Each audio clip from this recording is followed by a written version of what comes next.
Hello and welcome to the Airgun Ballistics 101 series. In the previous video we took a look at recoil dynamics and harmonics, which was quite a complicated topic, but I think today's topic is probably even more complicated, so I'd really suggest listening very carefully and perhaps even taking some notes. We're going to be talking about barrels and twist rates today, and while this topic still technically falls under the internal ballistics section of the series, we are going to be dabbling in quite a bit of external ballistics today, because you just cannot talk about barrels without speaking about the barrel's effect on pellet's flight. So to launch this one, I thought we'd begin by looking at some basic terminologies, and rifling is the first term you should know. Here's a cross-section of a typical rifled barrel. You can see that the barrel has grooves in it which grip the pellet and cause it to rotate as it moves through. Rifling is basically the collective name we give to the lands and grooves inside a barrel.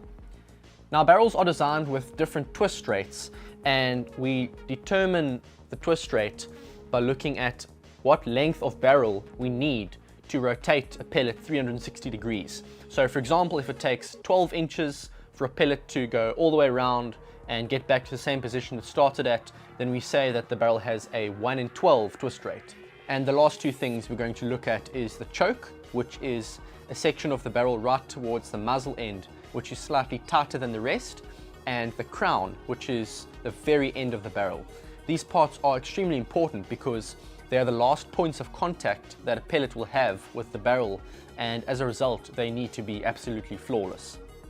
So now that we've got the terminologies done and dusted, let's look at the different kinds of barrels that you'll find in PCP airguns. Now, the first one you could possibly find is a smoothbore barrel, but we're going to just cross that one off immediately, because it's been proven time and time again that a smoothbore barrel just will not give you the kind of accuracy you need for precision shooting.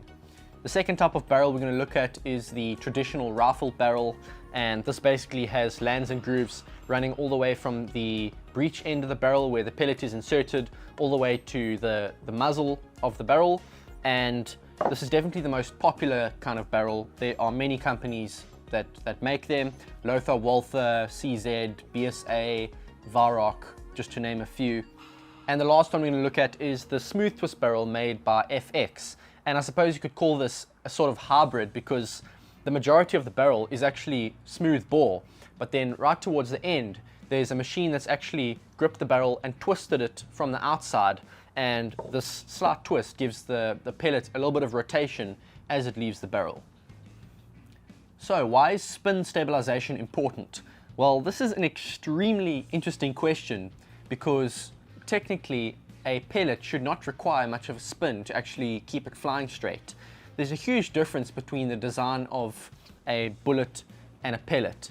A bullet has its center of pressure in front of its center of gravity, and as a result there are two opposing forces that are constantly wanting to flip the bullet around, and in order to overcome this you have to shoot a bullet through a rifled barrel to give it gyroscopic stability.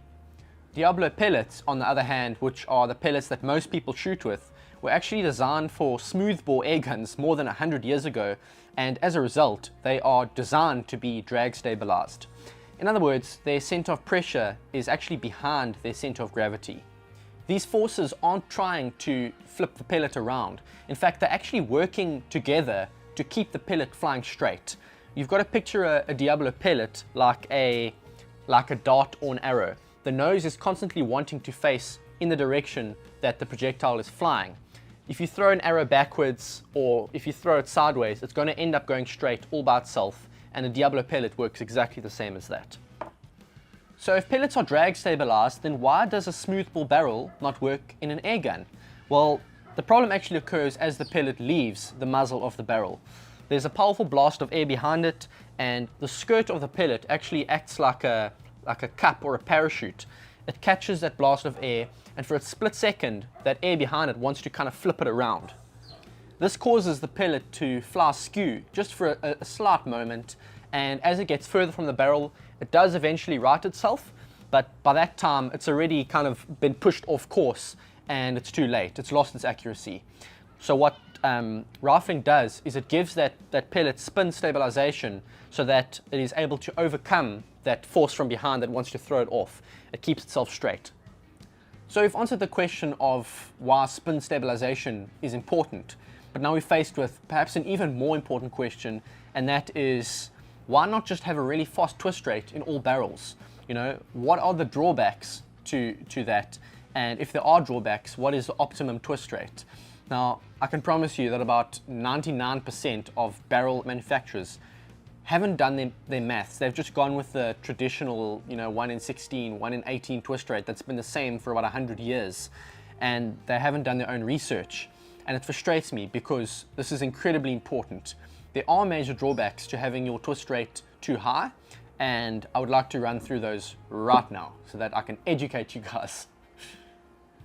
So the first thing that can happen is that you can have an unbalanced pellet.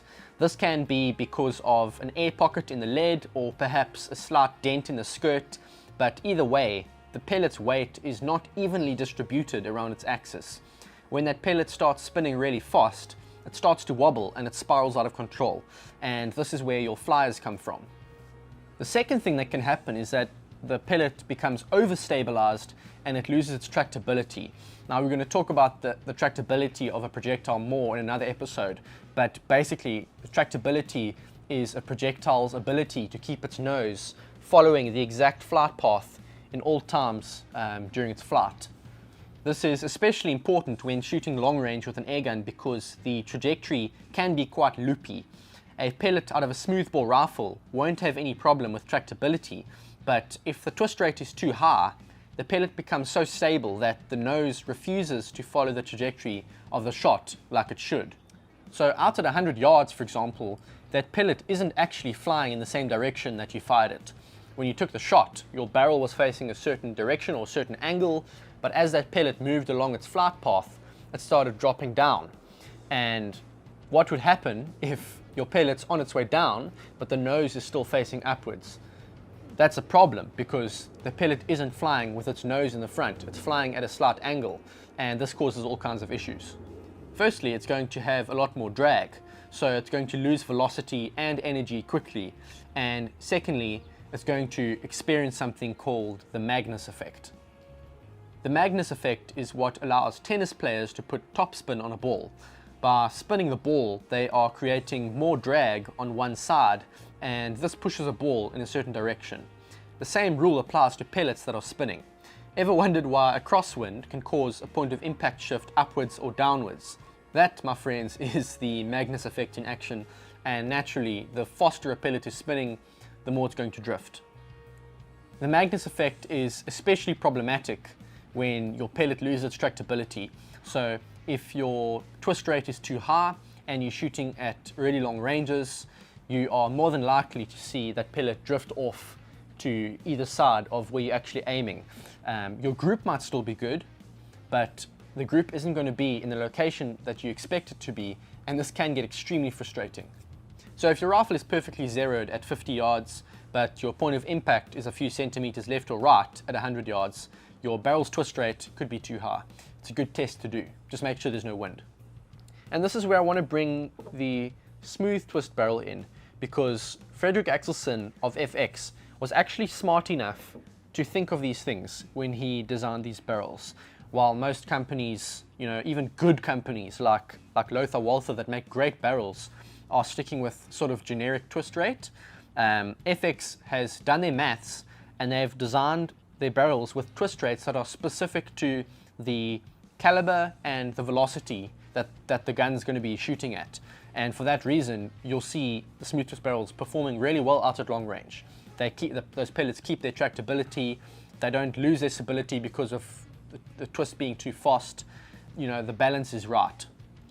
A generic 1 in 16, 1 in 18, 1 in 20 rifled barrel may perform extremely well at 25 meters, maybe even 50 meters, but what people tend to forget is that because of a pellet's high drag design, it loses its velocity extremely quickly, but there's very little drag in the rotation of the pellet, so it's still rotating just as fast when it's out at long range. What this means is that when straight out the barrel, it might take, let's say, 16 inches for the pellet to do 1 revolution. Because it's moving much slower downrange, it might take only 10 inches. So the ratio of that pellet's spin to the speed of the pellet is very different, and this is where the problems creep in. Most airgun manufacturers don't necessarily think of these things because they might test their barrels at 20 meters or 50 meters, so they don't necessarily push it out further. What's great about the smooth twist barrel is that it gives that pellet just enough spin to overcome the initial wobble out of the muzzle, and then allows the pellet to stabilize itself as it continues with its flight. And in my opinion, this is probably the best design for anyone that wants to get the most out of their gun at long range.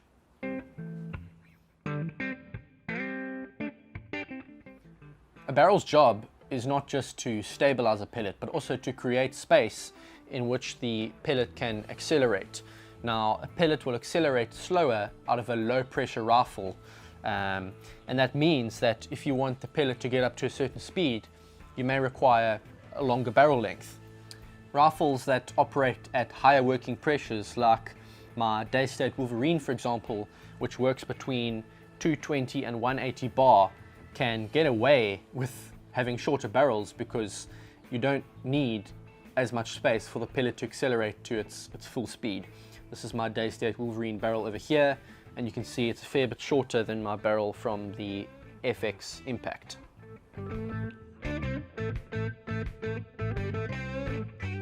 Many barrels are choked, and this is basically to ensure that the pellet is gripping the barrel correctly at the time that it leaves the muzzle.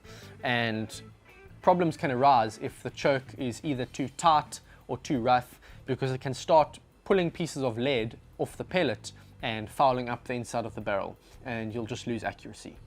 Some barrels with tight, rough chokes, like some of the CZ barrels that I've shot with, have to be cleaned quite often if you want to get any sort of accuracy from them.